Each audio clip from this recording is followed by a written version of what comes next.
From Joe Rogan Experience 2528 with Cassie Coppersmith, why was the Book of Enoch excluded? Earlier, there are 24 Tirthankaras. All 24 have lived, according to the Jains, but archaeology has only recognized the last 2 of them. Because those were the only, the timelines and their lifespans, that kind of fits. But when you talk about the way back days, that's just myth. What do they say their timelines were? Oh, millions of years. And the first Tirthankara was over a mile tall. Oh my God. So it's just, but it's consistent across the world. The Jains talk about it, the Hindus, the Egyptians, the Sumerians, the Bible, all of them talk about very long lifespans, giant statures. Is it coincidence that all of our ancient myths talk about the same things? Right. Or might it have been true? Yeah. Well, then there's the Book of Enoch, which is Anna Paulina Luna turned me onto that. She's like, you got to read that. And I read it twice now. And I'm like, this is the most bizarre depiction of a human story. Yep. The Watchers came down and mated with the daughters of men and created the Nephilim, who were giants who destroyed and consumed everything and were wiped out by the flood. What? And the accepted biblical texts barely hint at that. They still talk about it. Yes. But the extra biblical canon the stories are much more like the Book of Enoch. Yeah. There's a reason I think that those were excluded from the Bible. Well, they were excluded by rabbis. I know. Because they didn't jive with the Torah, which is hilarious. Like you get to discuss, and they all were in the same caves in Qumran. Like the version of the Book of Enoch was in the same as the Book of Isaiah. They were all in the same scrolls. Yeah. It's just like, what? Yep. How do you guys leave this out? Like, imagine if they taught that at church on Sunday. You'd be like, what are you saying? Yeah. David and Goliath. The Watchers? I think it's interesting that you can totally accept that David and Goliath is a real story. And Goliath was a giant in the Bible. Yeah. Right. How tall was he supposed to be, though? Couldn't he be like a really big guy from Iceland? I think he was described. They described the way that the Hebrews described it is that they made them feel like grasshoppers. Whoa. The giants, the Nephilim, made them feel. They were like, we are as if we are grasshoppers. So I think that they were meant to be very, very large. It would be really nice if they found a Bigfoot somewhere. Oh my! I love Bigfoot. Not a Bigfoot, not the animal. Oh. I mean, like a giant foot, like a stone. Oh, yeah, exactly. Yeah. David and Goliath. So he was supposed to be 10 feet tall, often calculated as roughly 9 to 10 feet tall. The thing about that is like, people are full of shit and they can make up a story. The guy was so big, he was 10 feet tall. Yeah. But meanwhile, he could have been like the Mountain from Game of Thrones. Totally. Like a real person. Yep. Maybe 6.5 feet tall. Any of our basketball players today. Who says he was 6.5 feet tall? Scholars? The Dead Sea Scrolls. The Dead Sea Scrolls. So 6 cubits in a span, often calculated as roughly 9 to 10 feet tall. In the ancient Hebrew text, Greek and Dead Sea Scrolls texts say 4 cubits in a span. So that's only 6.5 to 7.5 feet tall, depending on how the cubit was defined. So that makes sense. So who knows? 9 to 10 is pretty big. Yeah, 9 to 10 is big. But if the Dead Sea Scrolls are correct, then it's only 6.5 feet. So he's a basketball player. Yeah. That's not even a really tall one. Yeah. Who's the biggest basketball player now? How tall are they? There's a kid that's like 14 that's almost 8 feet tall. What? I don't know if he's going to make it to the NBA or anything, but... Just plop it into Oh my the God, hoop. that's so crazy. That's so big. So you got to imagine. But you got to imagine with technology. So they're working right now on life extension technology, and they've already figured out a way to reverse the age of skin cells, and they're on their path to being able to stop human aging and maybe potentially even reverse it. If that technology becomes implemented... This kid's 7'9" now. Jeez. He's 20 years old, though. He's actually playing basketball, but... Jeez. It's huge. So he's bigger than Goliath by a lot. Goliath would talk shit about him. Write a story about it. He got his ass kicked by a basketball player. But if you can imagine this technology being implemented in the future and then being refined and then getting to a point where they really have it mastered, like we have with so many medical interventions that we have today, You could get to a point where someone could live to 1,000 years or several thousand years. And if you're the king, of course you're going to want that technology.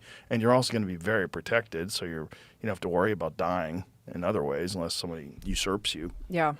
So you can, like, the Sumerian kings list and some of these, like the Zep-Tepi list, you look at that and you go, well, what are they saying? Like, why was this guy 6,000 years old? Yeah. How did he rule the country for 30,000 years? That sounds insane.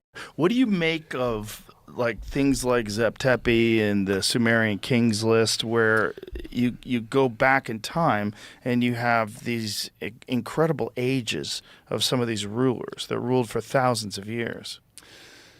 Well, what's really interesting is that if you overlay the Sumerian kings list with the list of patriarchs, pre-flood patriarchs in Genesis 5, it's like a 1-to-1 match. So I'm not convinced that I think that the Sumerian kings list is the ages is mythological. I don't think that they were ruling for thousands and thousands of years. Like I said, I see this very interesting overlay over the Genesis 6 genealogy. These are the patriarchs from Adam to Noah. And specifically, I mean, these are the patriarchs who lived before the flood. The flood came in the time of Noah. And, there's a lot of debate right now, especially online, and I think you've had people here on your show as well, that talk about the Sumerian story being the oldest story and being our sort of the original story of the flood and of the antediluvian world. But I have a different view of that. I think actually the oldest story is the story of Enoch, is the Enochian story. I think that's the original story. And maybe some of this strangeness, maybe some of the bizarre things that we see and the stories of the flood and of the giants and all of that, maybe something like the Book of Enoch is actually an accurate account of affairs, of things that happen in the antediluvian world. And certainly the writers of the biblical narrative believe that. I mean, the writer of Genesis, and then obviously in the New Testament you have references to what I call the Enochian tale. And so when you think about the antediluvian world, the cataclysm that destroyed it seemingly overnight, the great civilizations that existed back then, you see a series of parallels in all the stories, all the ancient stories, whether it be the Sumerians, whether it be the ancient Egyptians, the Hebrews, the Greeks, the Romans. There are parallels in certain details. Great civilizations inhabited the earth, or at least a great civilization. That doesn't necessarily mean that they had the kind of technology that we have today. I think that's a mistake that some people make when they're thinking about the antediluvian world and a lost civilization. They think, well, that means that there were skyscrapers and automobiles and aircraft and things like that. That's not necessarily what it means. And so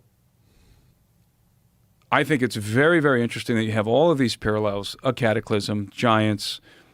You have a fratricidal war that's discussed, for example, in you have the Vedas and some of the ancient Indian origin stories. And another component that you find everywhere is this idea that the gods descended to the earth, commingled with the human species, progenerated a race of demigods, in many accounts giants, who then governed the earth. And depending on what version of the story you're reading, they were either good guys or bad guys, leading up to the cataclysm that destroyed everything. In the biblical account, the Great Flood, and other accounts record various kinds of cataclysm, right, all over the world. So the question is, I think, an intriguing question is it true? I mean, are these basic constituents of these stories, is it true? And I happen to believe that the Book of Enoch is the beginning of the Book of Enoch. The oldest portion of the Book of Enoch, called the Book of the Watchers, is the earliest account of the antediluvian world. And I don't mean necessarily the Book of Enoch that we have today. I mean the tradition of Enoch. was there a manuscript that Enoch wrote himself? Enoch was the seventh from Adam. So he's one of those individuals on the Sumerian kings list. I believe he corresponds to Endemoranki. I can't remember how to pronounce the name in the Sumerian name. But again, you have this overlay with the pre-flood patriarchs. You have all of these details that correspond. Now we have evidence of cataclysm. We're finding evidence of cataclysm, right? We talked about the Younger Dryas impact hypothesis. So are some of the other details true as well? Were there giants? Were there beings who descended to the earth in the antediluvian world? Did they copulate with human women? I mean, that's essentially the story of Enoch. Enoch begins with, this is first Enoch. Enoch begins with a company of 200 watchers, these beings that are designated as watchers. And they're heavenly beings. And the watcher designation is not exclusively extra-biblical. You find it in the book of Daniel, in a very interesting scene in which holy watchers are judging Nebuchadnezzar, the Babylonian king. And they sentence him to a period of time of madness where he's given the mind of a beast and he's eating grass. And this is a judgment from the watchers. He's eating grass like an animal. And his hair grows long, and he's basically like a beast out in the field. The haughty king of Babylon, humbled in that way. And so the watcher designation is, you find it in Daniel. But then in the book of Enoch, it's much more specific. These were 200 of these watchers. These are non-human celestial entities. You could describe them as extraterrestrial entities. And they begin to lust after the daughters of men. And they desire to progenerate families. They want to have families. Do you think that this is a simplification of genetic engineering and that this depiction of it is just, like the game of telephone, you're telling the old story through oral tradition for a long period of time as it gets relayed over time post-flood? So you get this sort of distorted version of what the actual event was? I think it's possible there was genetic engineering involved. Because we certainly look different than everything else on the planet. Well, the Book of Enoch, at least the Hebrew account, both in the Book of Genesis, because there's a verse, Genesis 6, that says, "Now it came to pass that when men began to multiply on the face of the earth and daughters were born to them, that the sons of God saw the daughters of men, that they were beautiful. And they took wives of all whom they chose." There were giants, or Nephilim, in the earth in those days, and also afterward when the sons of God came into the daughters of men, and they bore children to them. These were the mighty men of old, the men of renown. That's the reference to the origin of giants and Nephilim in the book of Genesis. And so in the Bible you have these angelic beings, the sons of God, who are lusting. They're looking down at the daughters of men. They see that they're beautiful. The Book of Enoch is even more explicit. The Book of Enoch says that the angels of heaven, the watchers, lusted after the daughters of men, and they desired to progenerate families. So they descended to the earth on the summit of Mount Hermon, and they bound themselves by a pact of mutual imprecations. In other words, we're all in this together. They knew what they were about to do was going to be a very grave sin, so they bind themselves with an oath. That's why Mount Hermon has been known since time immemorial as the Mountain of Oath. Then they descended into the plains, and they began to choose wives from among the daughters of men with whom to copulate. But first, these were maidens that they intended to marry. And there was a transaction that happened, because in exchange for the maidens' hands in marriage, their fathers were given technology. So the watchers taught men the knowledge that they were already striving to learn. So that's implied in the text. It's not explicit, but it's implied, because the watchers give technology and they give knowledge, which results in technology, and they get in exchange the maidens that they desired to marry. And then they copulate with them. They have sexual intercourse with them. The women conceive and give birth to giants. And then these giants begin to terrorize the earth. They're cannibalistic. They begin to devour men. So maybe a hybrid, sort of like a liger, You know how a liger is a combination of a tiger and a lion? Yeah. It's much larger. Very large. Yeah. But they can't reproduce. Right. Yeah. So the result is you have these watchers, their DNA mixed with the DNA of human women produces giants. And this story, by the way, is attested in the Dead Sea Scrolls, not just in the Bible, not just in the Book of Enoch. The Book of Enoch, of course, fragments of it were discovered among the Dead Sea Scrolls. But you find this story in, for example, you find it in the Book of Giants, the Book of Jubilees, the Genesis Apocryphon, and other texts as well. And so this story, as bizarre as it is foundational to Hebrew cosmology. This is what the ancient Hebrews believed literally happened. Like this was in their minds, this was a historical event. You go back in time, you go into the antediluvian world, the world before the flood. What do they envision? They envision the Watchers, these gods living among men, copulating with human women, giants who were cannibalistic, and then God decides to intervene because the giants it's a very bad scene on planet Earth, and people begin to cry out, petition heaven. God decides to intervene, according to Enoch, and he dispatches some angels, and one of the things that they do is they set the giants against each other in a fratricidal war. So they make the giants go to war with each other. Now, when I envision this scenario, playing with the idea here that this actually happened, right, in the antediluvian world, I don't imagine big dumb giants, bopping each other over the heads with clubs. I imagine a technological war. Because what I see unfolding here, and I think, again, this is implicit in the Enochian story, is that the Watchers are essentially creating a dynasty. They are building an empire called the Empire of the Gods in the antediluvian world. They are each portioning the earth among themselves, and their hybrids are ruling each of these kingdoms. And then they go to war with each other. And again, I see this as a technological war because I don't believe that in the biblical account, angels never have wings, only in prophetic iconography. But in the historical narrative of the Bible, angels are never depicted with wings. They are depicted as operating what I would describe as advanced aerospace vehicles, the chariots of God, the chariots of Yahweh, the chariots of fire, variously denominated. And I think that these are vehicles of conveyance. And so the Watchers, when they descended to the earth, I think they descended to the earth in some kind of a vehicle, like that, right?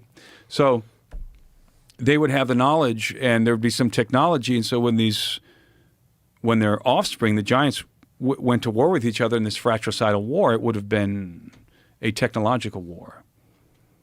Now, the reason why I say that is because you have the story of the Watchers as chronicled in the Book of Enoch, but then overlay the story of Atlantis. You have the same story. So, of course, the story of Atlantis comes to us from Plato's Timaeus and Critias dialogue. And he has Solon of Athens traveling to Egypt and interfacing with the priests of Sais. And they tell him, you don't have any history that's hoary with age and so forth. And then they begin to relate to him the story of Atlantis because they told him that his ancestors were remarkable people. They were the Athenians, and only they could resist the warlike Atlanteans, right? And then we get the story of Atlantis. How does the story of Atlantis begin in Plato's dialogue? Well, it begins with the gods apportioning the earth amongst themselves. That's how it begins. So here are the gods divvying up the earth. They're going to create what I, again, describe as an empire of the gods. They're divvying up the earth, and each one is going to take a portion of the earth for himself. Poseidon, Plato tells us, gets the area of Atlantis. And what does Poseidon do? Well, he becomes enamored of a human woman named Cleito. He takes her to wife. He copulates with her. She gives birth to 10 hybrid sons who become the kings of Atlantis. And I think there's reason to believe that they were giants in the myths. Atlas, for example, was chief among them. So you have these 10 hybrid sons ruling over Atlantis. Then what happens? Then you have, and presumably the other gods did the same thing in other parts of the world, right? They went out and married human women and gave birth to hybrid offspring, which is, of course, what happens in Greek mythology with a lot of these gods. They progenerate hybrid offspring. Then you have a war that breaks out. The Atlanteans become very warlike. They go on a campaign, and they're steamrolling everybody in their way until they get to the Athenians. And they're locked in this conflict. So I'm hoping people are picking up the parallels here with the Book of Enoch, with the story of Enoch. And in the midst of this conflict, what happens? Cataclysm ensues. Atlantis, but not just Atlantis. Atlantis, in the insinuation, is everybody gets destroyed in a cataclysm that erupts suddenly. And Atlantis is consumed in the waves and is no more. Well, the whole point of the Egyptians, when they're telling this story to Solon, one of the points that they're trying to convey to Solon is there have been many cataclysms, world-ending cataclysms. And every time a cataclysm happens, we have to start over like children, right? So the parallels between the Book of Enoch and I think Atlantis is an allegory of the antediluvian world in general. I think that there was something like an empire of the gods in the antediluvian world. And I personally believe that that the biblical record is the faithful account of what happened in the antediluvian world, and with the addition of the Book of Enoch, because you cannot separate the Enochian narrative, the Enochic traditions, from the Bible. Well, Enoch is referenced in the Bible, and the only reason why the Book of Enoch is not in the canon of the Bible is because of some rabbis, right? Well, it's complicated. So the Book of Enoch is a compilation of texts, and ranging from the 4th century BC to probably the 1st century AD. The tradition of Enoch, I think, is very old. I think the tradition of Enoch, that story I just outlined, that tradition of Enoch is the oldest story we have.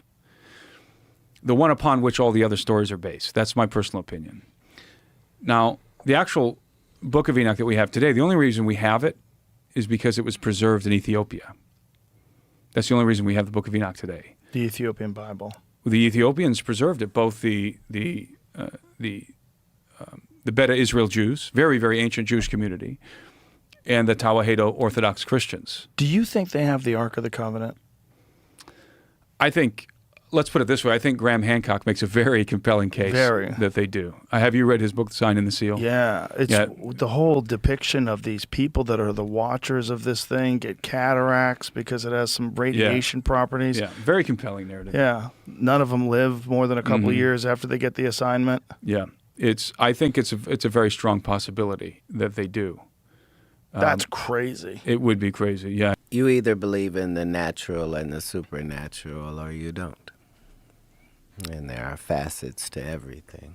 So if you don't believe in anything supernatural, then I would assume that means you don't believe in God either.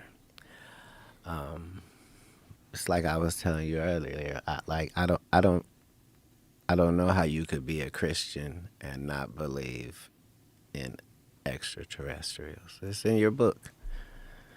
It says there was a war in heaven and God was fighting Satan and threw him down here. This is taking place. So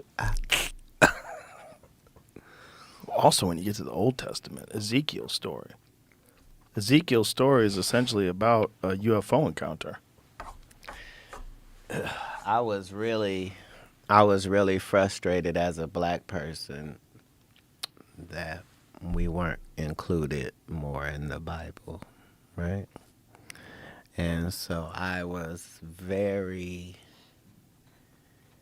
felt very good when I found that some of the books of the Bible that were banned because they had black guys in them. Really? What books of the Bible? This is the New Testament? Is this when they were You've heard the book. Constantine? You've heard about the Book of Enoch, right? Yes. Right.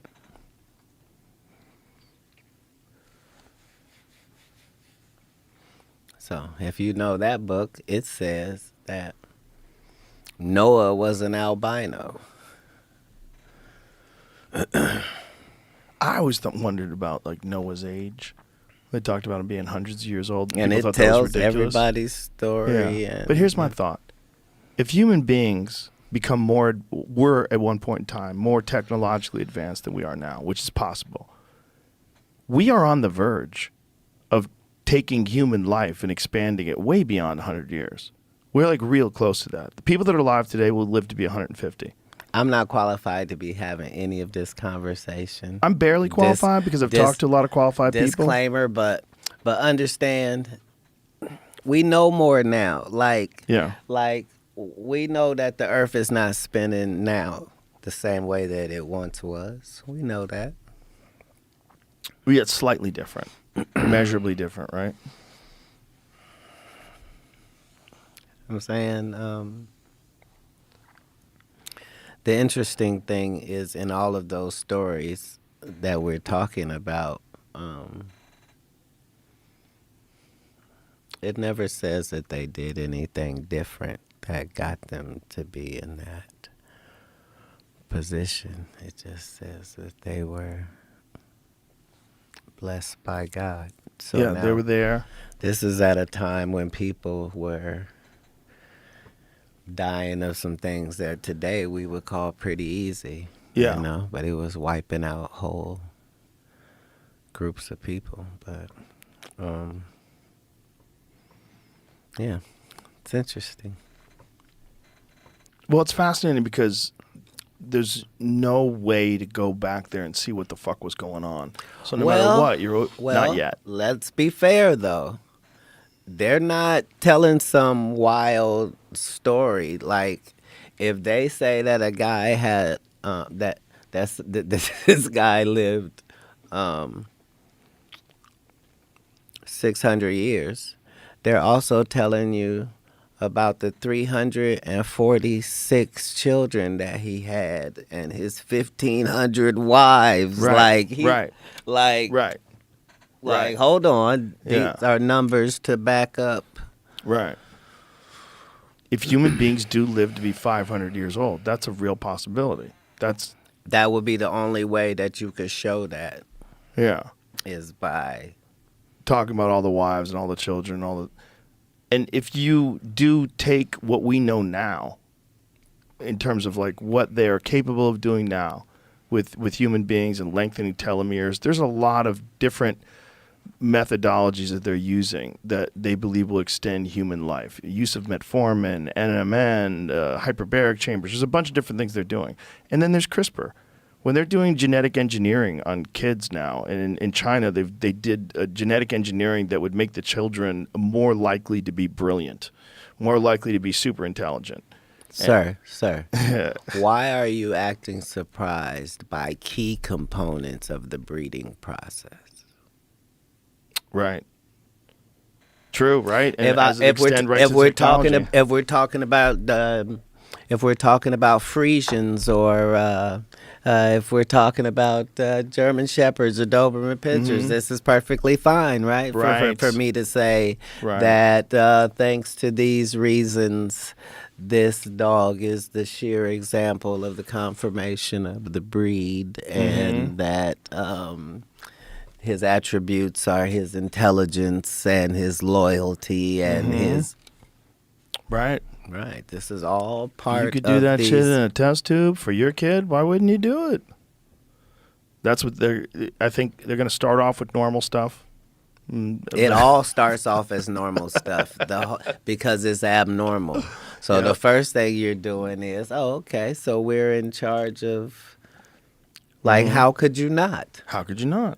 Is more the question to be had. And that's why in that profession, they're allowed to do certain things and then tell you they're not going to do it no more. Yes. That's a key component to Yeah. it. We're not going to do that anymore, Kat. We changed our mind. Yeah. If they're telling you that there's no clones, the guy telling you is probably a fucking clone. At this point, I have no doubt that they've made human clones. They've made dog clones. You can get your dog cloned. If your dog's going to die, you can get the DNA from your dog, get a fucking puppy, and it'll be eerily similar to your dog. They think including some personality traits, which is just very bizarre, very Pet Cemetery. Right. But if they can do that, why can't they do that to people? They can. Well, here's the thing. Before this goes off the rails. It's too late. Because there is a God, the bar has been set so insanely high for your clone that you can't really get much usage out of it. So, Well, if there is a God and you have a clone, the clone doesn't have a soul because you don't have a soul to give that clone. That's or a personality, Right. or certain things like a subconscious. Right. Like that's not available on the market. Lungs are, heart is, arms are. right. But subconscious, we still don't have the understanding of that, or how we're able to be as brilliant as we are in this world while only using a portion of the though there are those of us that know with the pineal gland what medicine says it's for, and what that would mean. And so those people's job is to make sure that there's fluoride in all the water. So your pineal gland will shrivel. Get calcified or whatever happens to it. That's all. The Yeah. fluoride thing is wild. The fact that people aren't up in arms about them putting fluoride in your fucking drinking water is so crazy. It's so unnecessary. It's brilliant on the other end, though. Oh, yeah. So what happened is the reason people have that relationship is they cleaned up the water the same time that they did that. You see what I'm saying? So people at that time just remember the water not being that great. And then all of a sudden the water is really great and it's got fluoride and it's good for your teeth. Right. Despite the fact that there's direct correlations between high levels of fluoride in drinking water and low IQs. They think it lowers people's IQs. They think it's terrible for you. Fluoride's dangerous. You're not supposed to swallow toothpaste. Look, whatever you're saying, people won't find out about that for 100 years, and I'm not even going to be 100. And most of these decisions are made like that. Yeah. Well, most people are terribly unaware of the fluoride thing. And when you bring it up, they always say it's good for your teeth. Like, don't you brush your fucking teeth? Like, why do you need fluoride? Why do you need fluoride in your water? Are you sure that's why your teeth aren't falling out? It's the fact that people don't understand that it's a toxic thing that you can't buy or purchase or handle. It's in your drinking water. And it's not doing you any good other than supposedly it's good for your teeth. Well, even if it was. Yeah, even if it was. At what cost? Even if it was great for your teeth and your bones, you drinking it wouldn't be the way you'd be trying to get that. No. But I don't even use fluoride toothpaste. I'm not going to let you take me where this conversation is going. Where's it going? Now that we went to fluoride, like I'm Where's going it to have going? to cut no further than that, because once you start having what they'll do, like, yeah. You understand everything's a campaign, and that's how you can approach everything is find out who's making money off this. Where's the profit? How does this make sense? In the Gospels, Christ says that he has to be lifted up like the serpent in the desert. You think, what the hell does that possibly mean? Because, well, that's a snake first on a stick. And Christ is comparing himself to a snake on a stick? Okay, so what is this? What can this possibly mean? Well, I was thinking about that in relationship to imagery of the crucifix and the story that surrounds it.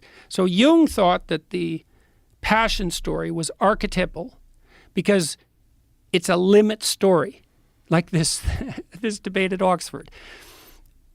You cannot write a more tragic story. It's impossible, technically. Why? Well, because it's a story of the aggregation of everything that people are afraid of. So there was no death more painful than crucifixion. That's why the Romans invented it. It was to punish political miscreants. It was the slow, agonizing death by suffocation, essentially, and dehydration and exposure. It's extraordinarily painful. Okay, so that sucks. That's pain, man. Plus, you know it's coming. That's part of the story. Plus, your best friend betrayed you into it. Plus, your people turned against you.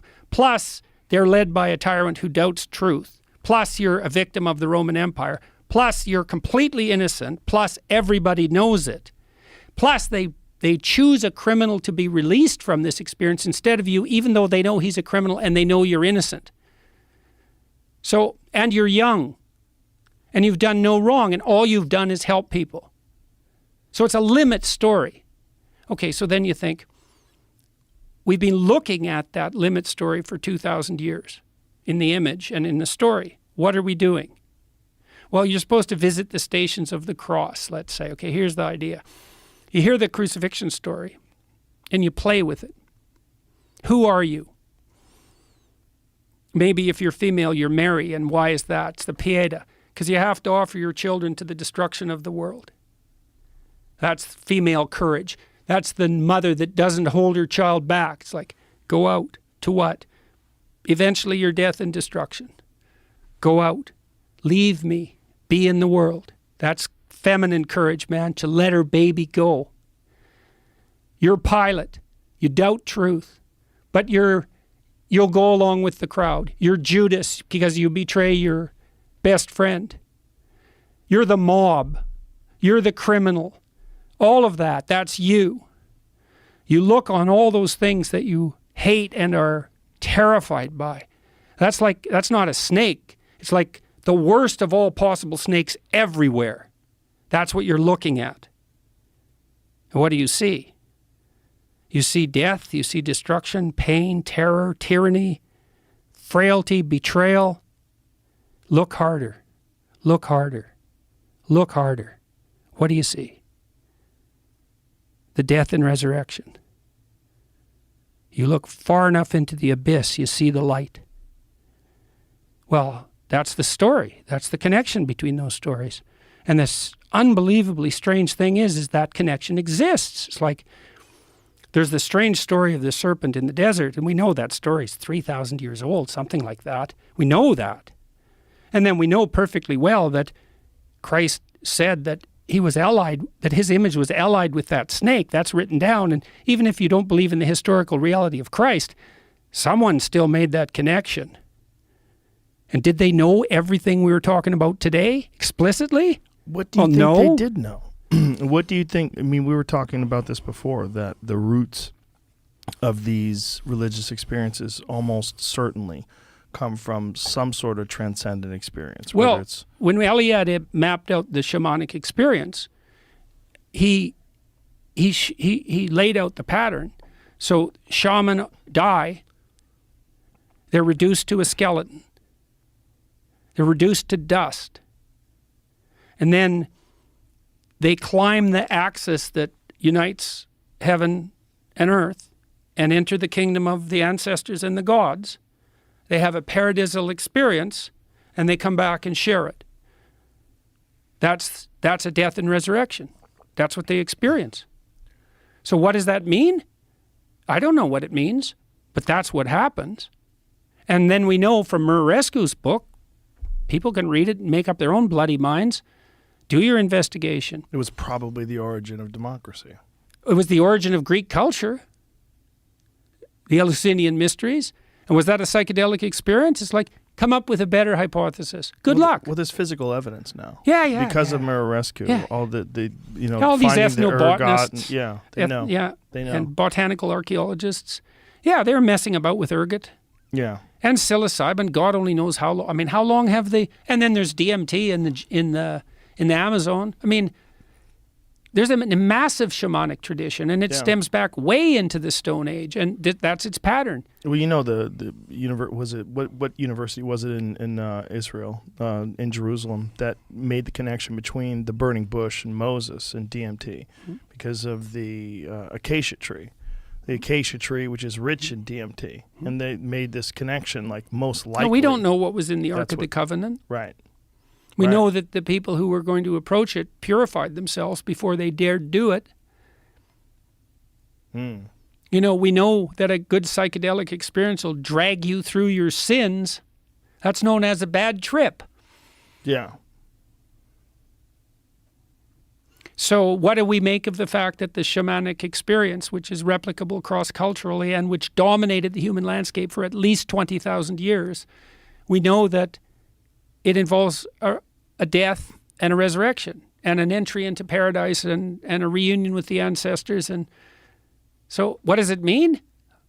Who knows, man? How This is way past my knowledge, but I know that connection that I just told you about between the story in the New Testament and that story in Exodus. That took me like 30 years to figure out. Because there's also the idea that the hero goes into the abyss to rescue his father from the belly of the beast. But that's the same idea, right? You go down, and I thought, I knew this the last time I went and lectured to, is like, you look into the abyss long enough and you see the spirit of the benevolent father manifesting itself. That's the case. That is the case. If you look into the depths of evil and suffering, what you see is not the finality of evil and suffering. You see the victory of the spirit that obtains victory over that. And then you might think biologically, well, how could it be any different, Joe? That's the spirit of life. Life is mortal suffering. It's like, but we live.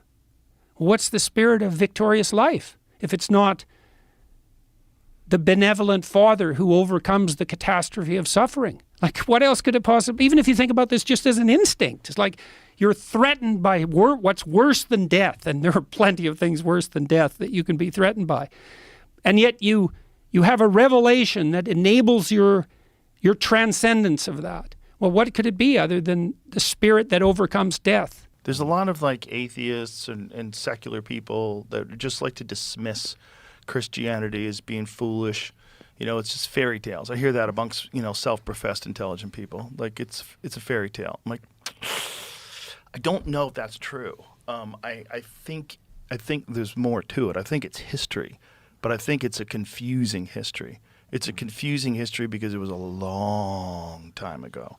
And it's people telling things in an oral tradition and writing things down in a language that you don't understand, in the context of a culture that you don't understand. And I think there's something to what they're saying.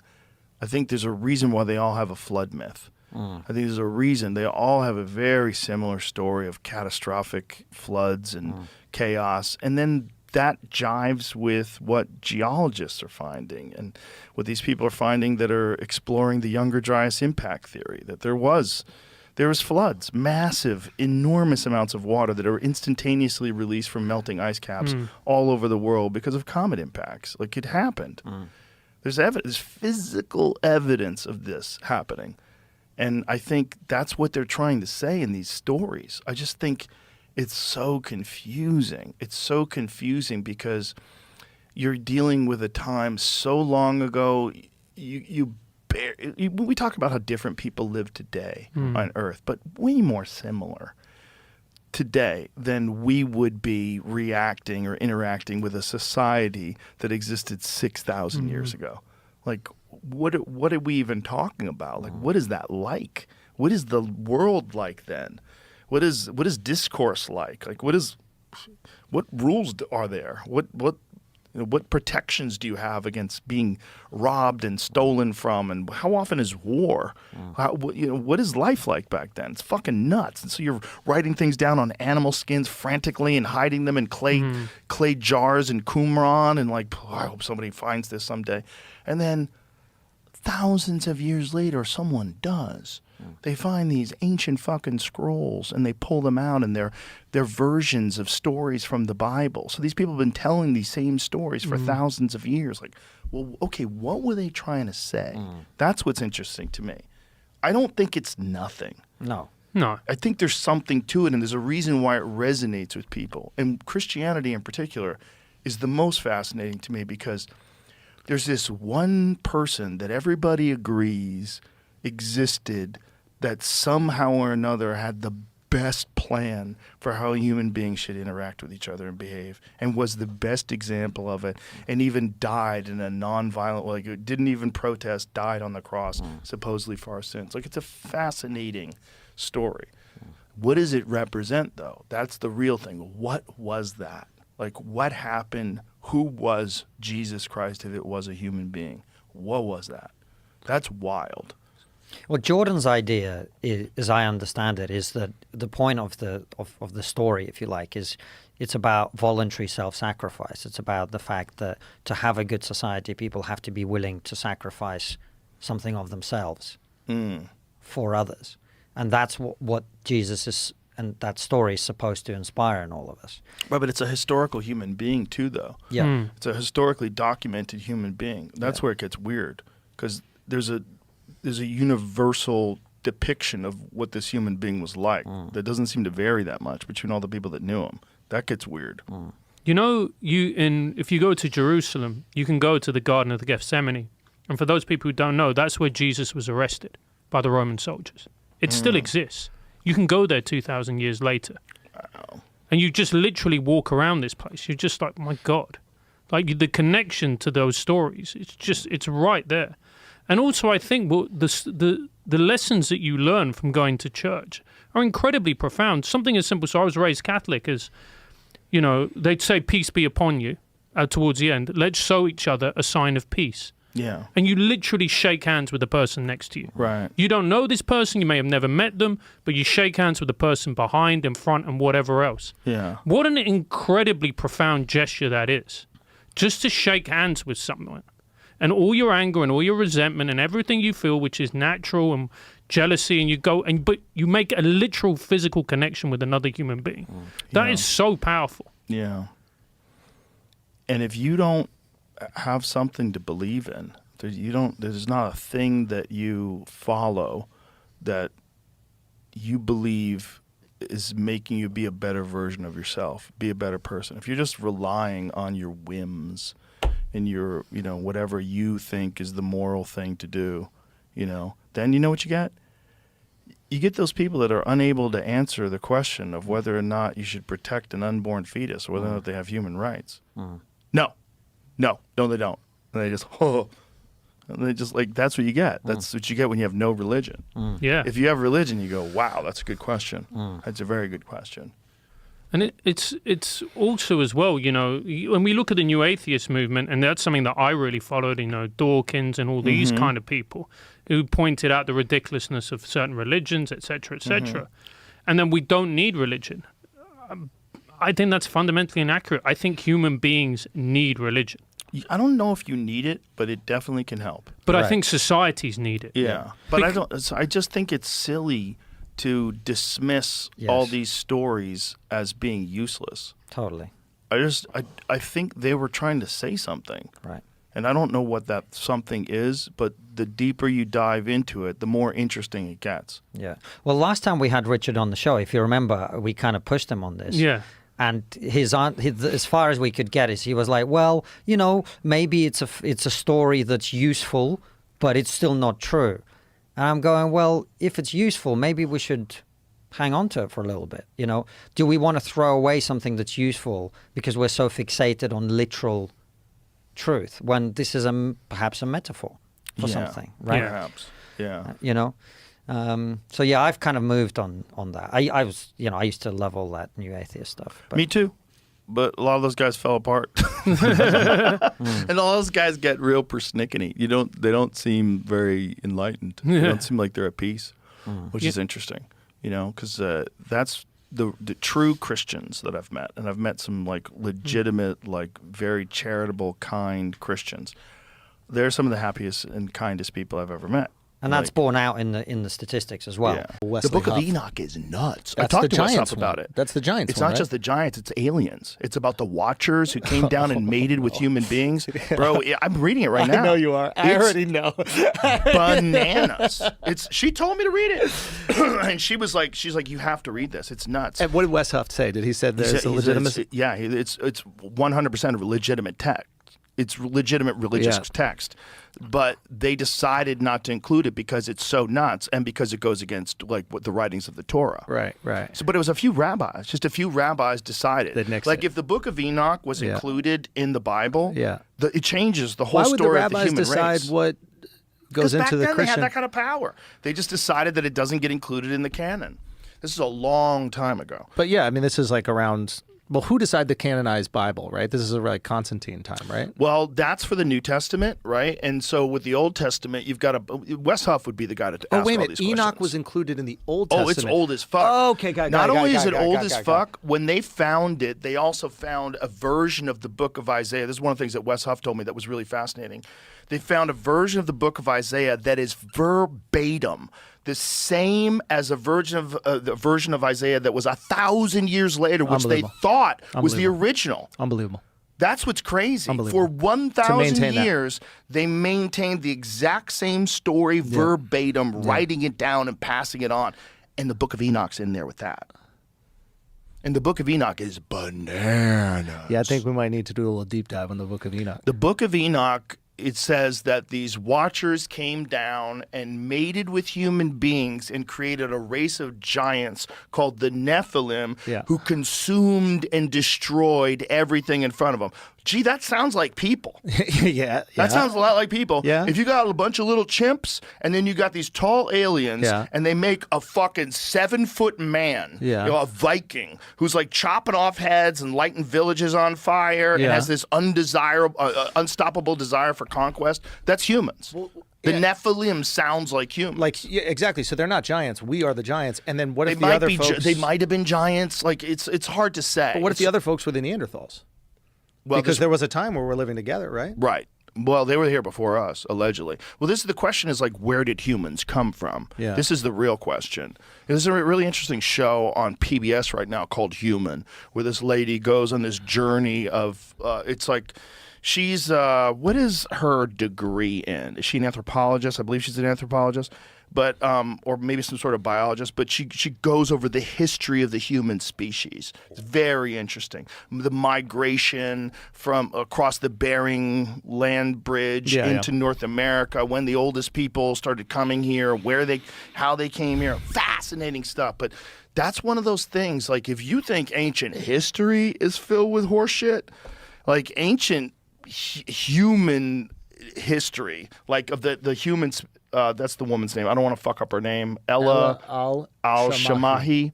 And it's on BBC and PBS. Really good show. I just started watching it. She's a paleontologist, degree in genetics and taxonomy and biodiversity. But they just found recently a human skull that pushes the date of humans back another 500,000 years. Yeah.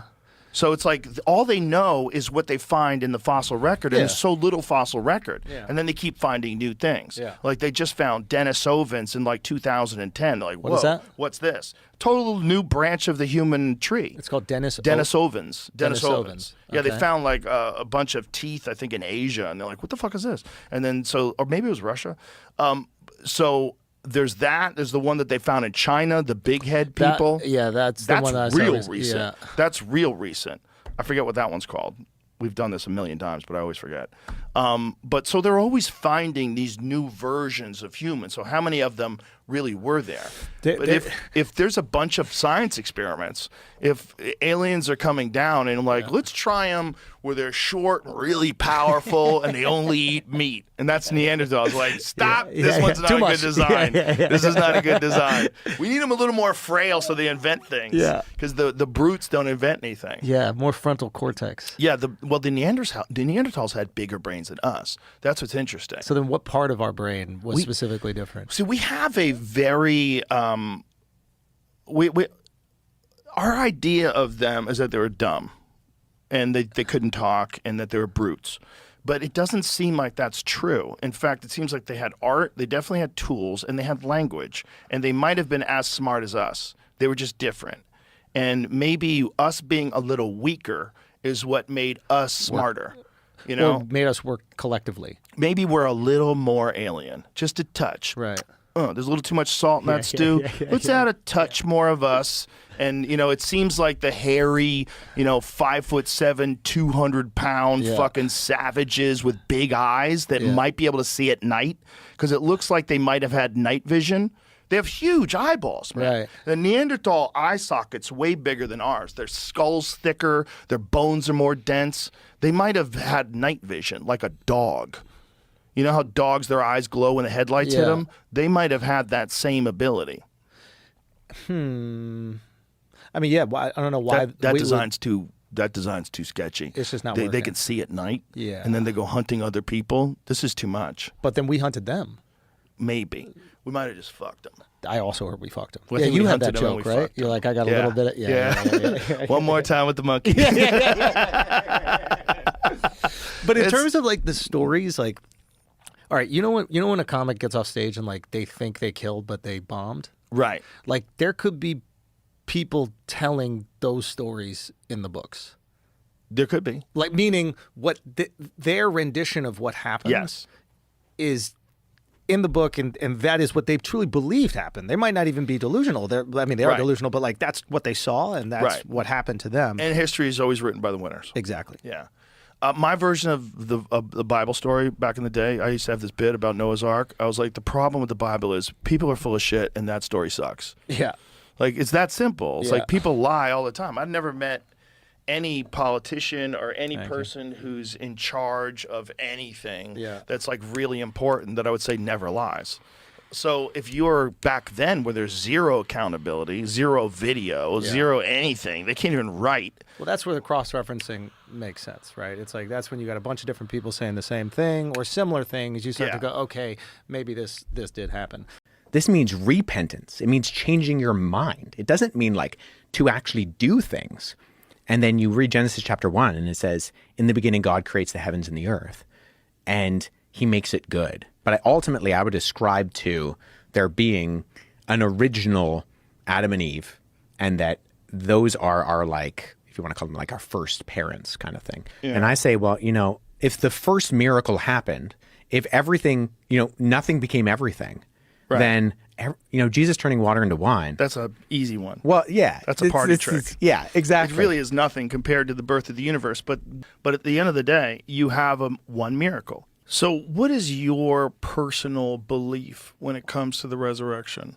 How do you explain it going from 11 scared disciples in an upper room to being willing to go out and die for the proclamation that you believe that Jesus rose from the dead, and you saw him and you touched him and you ate with him? In all of this, what do you think of Jesus? Wow. That's unbelievable. Wow. That's so fascinating. So Joe Rogan just interviewed Wes Huff, who went viral after exposing Billy Carson as a fraud. I watched the entire interview and want to share some of the highlights, including Wes sharing the Christian message with Joe. Joe Rogan first heard of Wes Huff because of Wes's now infamous debate with Billy Carson. So I, like many people, was introduced to you because of the debate that you had with Billy Carson. Quote unquote. Billy has presented himself as an expert on these subjects. Guess what, guys? I'm one of the foremost world leader in the knowledge on ancient texts and tablets, scriptures, papyruses, and so. So that's why it was such a big deal that Billy seemed to have absolutely no idea what he was talking about during the debate with Wes. Joe then says that Wes, unlike Billy, is an actual expert on the Bible. It's one of those things where it's very unfortunate when people get caught with their pants down. And I'm not an expert in many things. But the things that I am an expert on, you could wake me up at 4 o'clock in the morning and ask me about those things. It seems like he does not have that. When he was on with you, it was quite apparent that you are an actual expert in the Bible and in many religious texts. He didn't necessarily have the facts straight. Wes then mentions how little preparation he had actually done for the debate, and how he was so easily able to respond to everything Billy said with so little preparation. Well, it's interesting you say the expert thing, because I literally was asked to do it 24 hours beforehand. So I had like the least amount of preparation going into it, and I was okay with that. Well, and I listened to the stuff he'd said, so I knew enough about the ways that he'd articulated. Wes then talks about Billy's threats after the debate. But the fallout was that not only did he not want us to release the conversation. But then he started throwing out cease and desist letters, and then he started, trying to sue people. Wes then shares how ridiculous Billy's cease and desist letter was. The cease and desist letter said, I don't want you to use my name or my face in anything going forward, and anything you've used up until this point you need to remove. Wes then says that Billy's actions are really what made this story go viral in the first place. Well, the irony of this situation is if he just kind of left it, it probably wouldn't have made anywhere close to the splash that it's made. And we told him that. Wes points out that when you're dealing with these kinds of topics, it gets pretty obvious really quickly who does and doesn't know what they are talking about. When you start to get into like linguistics and philology, it gets messy. And if you don't know what you're talking about, it gets really apparent really fast. Wes then shares how the debate was set up in the first place, in a way that wasn't even malicious at all. Mark told me, he's like, I've been hearing Billy say, he wants to debate, nobody will debate him for years. And so as far as I think Mark was concerned, he was giving Billy the opportunity that Billy had told a lot of people he wanted. And here's the reason Wes ended up stepping in for Mark to talk to Billy at the last minute. Mark, very last minute, was like, well, I feel inadequate. Do you think I could just ask Wes? And so he DM'd me on Instagram. Joe then asks if Billy knew what the conversation with Wes would be about, and Wes said that Billy fully knew. Was Billy aware that this was going to be a debate, or did he think it was going to be just a discussion? Like, what did he think it was going to be? No, he'd been given all of the prerequisites, and that part of the conversation was going to be me kind of asking him some clarifying questions and rebutting some of the things that he said. Now Wes points out Billy's lies about the debate. So unfortunately, Billy there says he had no idea going in. And I mean, as Mark said in his video that he released yesterday, I mean, that's patently false. Throughout this interview, Joe seems to mainly feel sorry for Billy, but Joe is glad he was able to meet Wes because of all of this. But the good part of it is I was introduced to you and your work. And there you go. Very, very extensive and very fascinating. Wes then shares part of his story, which is pretty amazing. Just before my 12th birthday, I actually was diagnosed with a neurological condition that left me paralyzed from the waist down. Yeah, I did see all that. Despite a high likelihood that Wes would suffer from this condition for the rest of his life, Wes somehow completely recovered from his paralysis. 1 month from the day that I woke up and couldn't feel my legs, I woke up on a Saturday morning, got out of bed, walked over to my wheelchair and sat down. 1 month? 1 month, yeah. January 8th to February 8th, exactly. Very fortunate. Wes attributes his healing to something supernatural. Yeah, but going back to that, like, so I experienced this, what I consider to be a true supernatural experience. Wes said that even the doctors called his recovery a miracle. To the doctors that had overseen me, and they were the first ones that used the word miracle. They said, we really don't have any type of medical explanation. And Joe says that something about Wes's recovery seems pretty incredible. That's crazy. Because I've broken limbs before and had them in casts, and just in the 6 weeks that you have a cast on, you have massive atrophy. Yeah.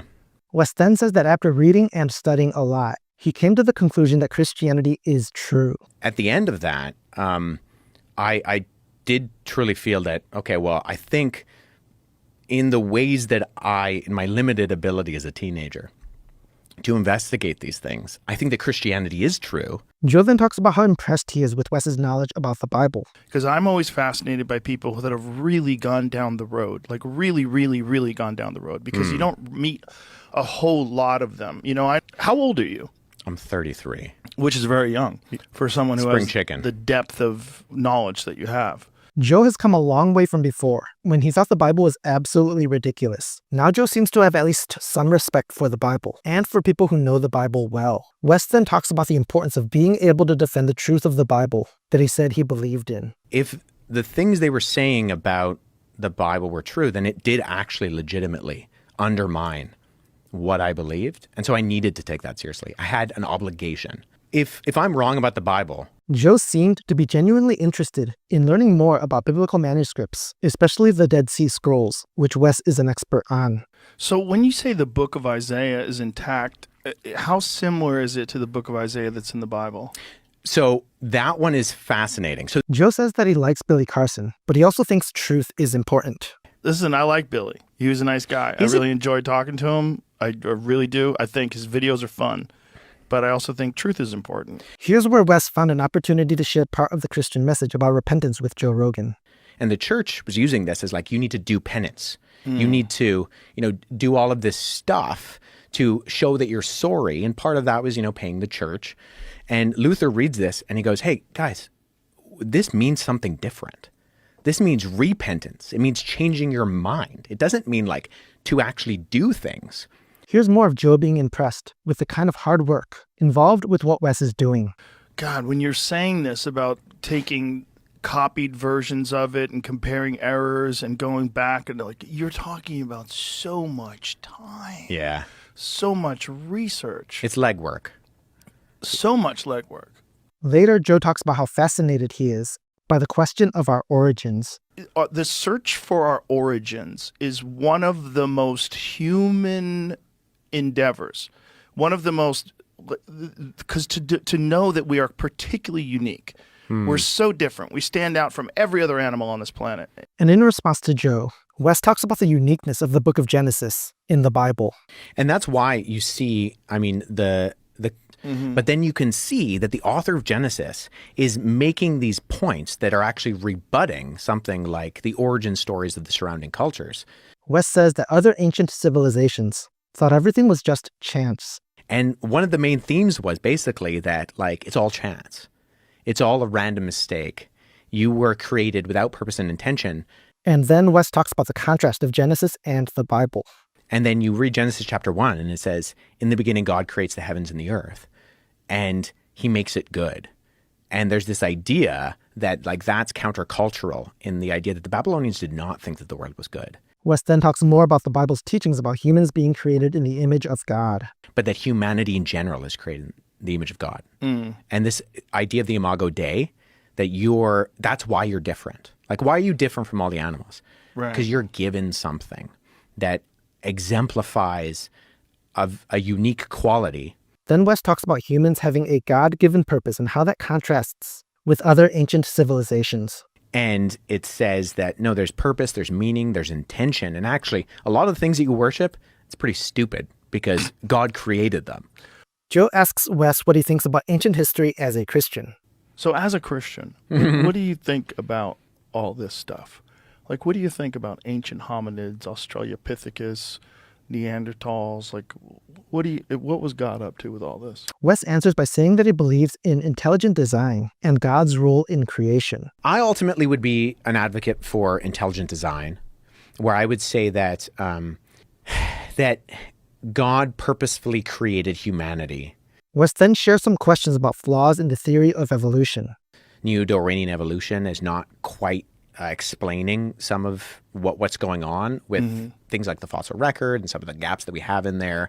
I think it's great that Wes isn't afraid to say what he believes regarding this subject area, where Christians are often mocked, when the reality is that what Christians believe actually has a lot of scientific support. But ultimately, I would ascribe to there being an original Adam and Eve, and that those are our, like, if you want to call them like our first parents kind of thing. But Wes talks about evidence that the Gospel of John was written much earlier than most people believe. Which means that at minimum, you've already pushed the Gospel of John back into the first century comfortably, and potentially even, like, most likely into the lifetime of the eyewitnesses of these events. Wes also gave Joe some copies of biblical manuscripts that he made himself. And Joe was pretty amazed by what Wes said about them. Wow. That's unbelievable. Wow. That's so fascinating. So this is the kind of work that I do in terms of trying to figure out, okay, you have these fragments. God, it's so beautiful. It's just so bizarre to imagine these people writing this stuff down so long ago. Wes then talks about God creating the universe, and interestingly, Joe seems to agree with him about at least part of this. Yeah. And I say, well, if the first miracle happened, if everything, nothing became everything, right, then, Jesus turning water into wine. That's an easy one. Well, yeah. That's a party trick. Yeah, exactly. It really is nothing compared to the birth of the universe, but Joe seems kind of open to the idea that God may have created the universe. we're convinced at the creation of the universe, and we're very skeptical at other miracles. It's Yeah. very odd. Joe himself even starts asking some questions about evolution here. if evolution is the only thing that created us, it's just evolution, how the did we get so far ahead of everybody else? Joe then even refers to the creation of the universe as a miracle. But at the end of the day, you have one miracle. You have the Big Bang. All of science agrees this happened. Joe then continues talking about miracles. Like the whole idea that Christianity, when you're saying that the book of, was it the book of Isaiah? Yeah.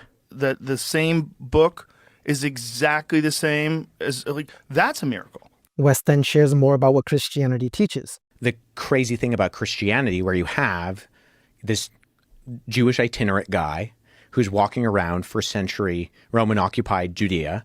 He's making some pretty audacious claims to be God himself. And then he predicts his own death and resurrection. Yeah. And then they go from 11 scared men in an upper room to completely overhauling the Roman world in only a couple hundred years. And Wes goes on to talk more about the resurrection of Jesus. Because of this claim that they say they saw Jesus resurrected. Like there's something different that goes on there, that they're like, this is a miracle, right? Dead people don't usually rise from the dead. Joe then directly asks Wes what he believes about Jesus' resurrection. So what is your personal belief when it comes to the resurrection? What do you think happened? Do you have a belief? And Wes answers honestly. As a historian, I do think it is a historical question. You have a guy who objectively lived, he objectively died, and then individuals close to his inner circle claim that they see him not dead. Right. Again. This is a highly unusual activity. Joe then says that it's really difficult for people like him to believe in the resurrection. It's very difficult for anybody who thinks of themselves as an intelligent person who's secular to even entertain the possibility that someone died and come back to life. And here's how Wes responds to that. And I get that. But we've already talked about the fact that we don't think that the only thing that exists is matter and motion. We as in you and I, right? Like, we believe that there's something else going on in this world that's a little bit crazy. There's something else. And that to, I think, exclude that, I think excludes something that you're kind of putting blinders on. Wes then talks about the historical evidence for the resurrection. But the Gospels are written in the lifetime of the eyewitnesses. And they're written in this period of time where you have groups of individuals who could have fact-checked those things. Joe then asks if it's possible that Jesus didn't die at all. Do you think it's possible that he didn't die? And do you think it's possible that they thought he was dead? And here was Wes's answer to Joe's question. If you look at, say, very skeptical biblical scholars, like non-believing, atheist, agnostic, Christian scholars, they will say if we can know anything about Jesus, they'll say one thing we can be sure of is that he died by crucifixion under Pontius Pilate. Joe continues asking questions about the evidence for Jesus' resurrection. How many different people have some sort of a recollection or a writing or something that's attributed to them of being witness to his resurrection? And here's how Wes responded to that. Well, you have Peter, Paul, Jude, James, and Matthew, Mark, and Luke. And here's Wes talking about just how much information we have about Jesus. The interesting thing about Jesus is that we have more evidence from different writings in the ancient world than we probably should have for someone of his stature. Wes then asks a question that was actually really significant in bringing me to faith in Jesus Christ. How do you explain it going from 11 scared disciples in an upper room to being willing to go out and die for the proclamation that you believe that Jesus rose from the dead, and you saw him, and you touched him, and you ate with him? And after Wes presents some more information, Joe seems pretty floored by what he just heard. Consider how difficult it would be for someone living outside of the locations and times that these events took place to get the right names with the right qualifiers. We have 4 biblical gospels with 4 different authors, and yet each gets this test of naming frequency and attribution right every time. A test and standard that the non-biblical gospels simply do not pass. That's interesting. So we can use that is so interesting, isn't it? So God, that's so interesting. It totally makes sense too. Joe then criticizes atheism and marvels at the idea of existing at all. The worst versions of them are essentially believers in the religion of atheism. Right. They worship the concept of there being no God, and this is it. When you die, nothing happens. Yeah. And that to me is always so arrogant. Just the fact that you exist at all is so bizarre and so spectacular. Joe also asks a very significant question about the difference between humans and animals. Why? Why is our version of life so much more rich and complicated than any other being that exists? And why do we have this insatiable desire to learn and know more? And here's how Wes answered. In all of this, what do you think of Jesus? What do you think of the historical person of Jesus? Joe ultimately said that he doesn't know, but that it's a fascinating question to ponder. Well, it certainly seems like there's a lot of people that believe that there was this very exceptional human being that existed. So the question is, what does that mean? Does it mean he was the Son of God? Does it mean he was just some completely unique human being that had this vision of humanity? Yeah. I don't know. I mean, what does it mean? It's just the fact that it's a question to ponder is a miracle in itself, in a way. Joe then talks about how powerful the Christian message is. Just the fact that there's this concept of this person that died for our sins, that's the Son of God, but you have to you have to believe in a bunch of stuff to go that way. Like, just the concept of that is interesting to people, because what it can do to people is offer them a very unique way to change the way they feel about the world itself. Joe also talks about the benefits of the Christian life. If you do live like a Christian and you do follow the principles of Christ, you will have a richer, more love-filled life. So it is true, right? Wes also points out that he disagrees with Jordan Peterson's view of Jesus. I think I really like the way that Jordan Peterson articulates it, but I think he misses the forest for the trees. How so? In that he sees Jesus as an archetype. And I don't think actually even Jesus gives you the opportunity to see him as the archetype. Wes then says something that causes Joe to ask a very important question. Because Jesus was very against moralism. And how do you define Jesus being against moralism? Like, what do you mean by that exactly? Well, Jesus looks at the religiosity of his day and he's constantly critiquing the fact that they have this hypocritical religiosity to them. And here's how Wes answered that question. You can't do enough to actually live up to the standard that God holds you to. And so if you keep striving, you're actually going to wear yourself out and be exhausted. Like atheists. I'm really glad that Joe was able to have a good conversation with a solid Christian who actually believes and can articulate well the actual teachings of the Bible. And my prayer is that Joe would seriously consider the things that Wes said, and that by God's grace, Joe might one day come to true saving faith in Jesus Christ.